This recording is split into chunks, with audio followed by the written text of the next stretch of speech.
Hello shredders, stoners, and gamers alike. We are back with another video. Apologies for my hair looking like this, I just took a shower. It's also raining outside, it's really nice. So this video is going to be a little shorter than my usual ones. It's going to be about long exposures, what they are, how you take one, and also what you need to take one.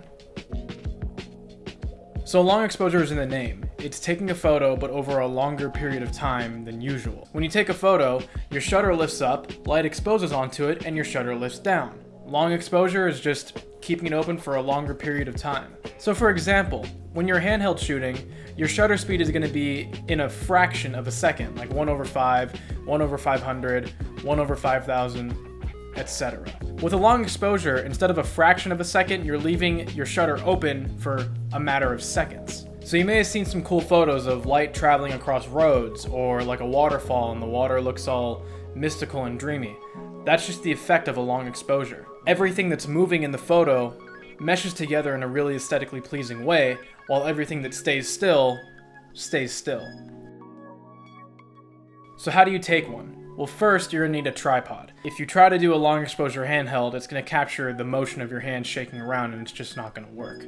Next, you actually wanna find a good area for a long exposure. So maybe like a busy freeway overpass at night, or a waterfall, or a riverfront, or something like that. Any place with a good juxtaposition of a moving object and a still object is gonna make that long exposure worth taking. Like in this example, that's also my desktop background, I found this cool branch coming out of the water on a beach.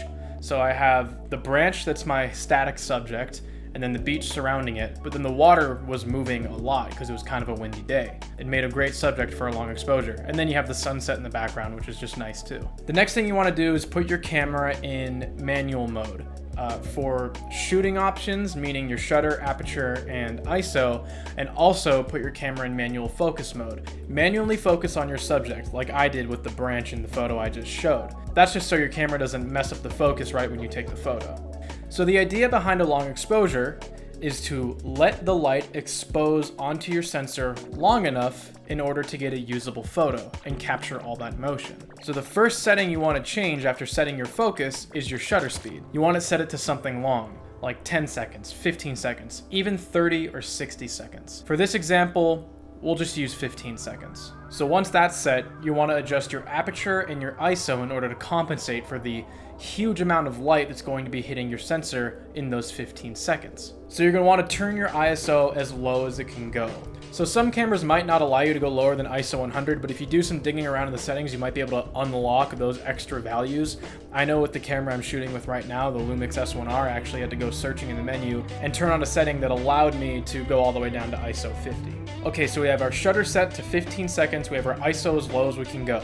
Last thing is going to be aperture. So for a long exposure, you typically don't want a shallow depth of field like you would want for like a portrait of somebody. You're going to want most of your things in focus, so we're going to need to close our aperture, meaning we have to raise that F number. This is good because in some cases, your ISO being as low as it can go won't be enough for your photo to be perfectly exposed. It'll most likely still be overexposed. What I would do is set your aperture until it reads proper exposure on your light meter, or at least near it. So far we've set our shutter speed, ISO, and aperture, and then also our manual focus at the beginning. But you may run into this one common problem. Even with your ISO as low as it can go, and you could even have your aperture closed all the way down at f22, your photo might still be way too overexposed. Now let's say in this example you're using a 15-second exposure, you could close it down to like a 5-second exposure, and maybe it'll help a little bit, but then you're not going to capture all the motion you want. Honestly, I wouldn't do a long exposure under like 10 seconds. So if you can't do anything else with your settings, that's when you're going to bring in a neutral density filter. These filters are essentially tinted pieces of glass designed to screw on top of your lens in order to darken the conditions so you can take a long exposure. Honestly, a good ND filter is a necessity if you're trying to do any kind of daytime long exposures. You can get away with a lot at night, but with the sun out, any conditions during the daytime, your photo is going to be overexposed, no matter how tight your aperture is and how low your ISO is. But you're probably asking yourself, what ND filter should I get? Well, there's a couple different types, and there's a lot of different brands as well. The main one I use, I got on Amazon, is the K&F Concept Variable Neutral Density Filter. As you can see right here, it is a little tinted piece of glass and it's variable, so I can actually make it, I think it's at its darkest setting right now, and now it's at its lightest setting. So I can actually depending on where I want my exposure to be, I can change the darkness or the lightness of the filter, and it's pretty cool. Filters are measured in stops. So you can have a filter that's 8 stops or a filter that's 16 stops. Basically, the higher the stop number, the darker the tint is going to be. I like having a variable one because I can just change it on the fly. So you also need to make sure the filter diameter fits your lens. So the diameter at the end of the lens, obviously that varies from lens to lens, so you need to get one that fits. The lens that I have on my Lumix right now, the 24 to 72.8, it has an 82 millimeter filter diameter. So I had to look up 82 millimeter neutral density filter on the internet, and then I bought the one that had the best reviews. How do you find out your diameter size? Well, this kind of varies from brand to brand, but a lot of brands will have their filter diameter size on the front of the lens, like my Lumix does right here. It's going to be a number next to a little circle with a line in it. If it's not there, you can either Google your lens and then filter diameter and it's going to come up, or you can look on the box your lens came with.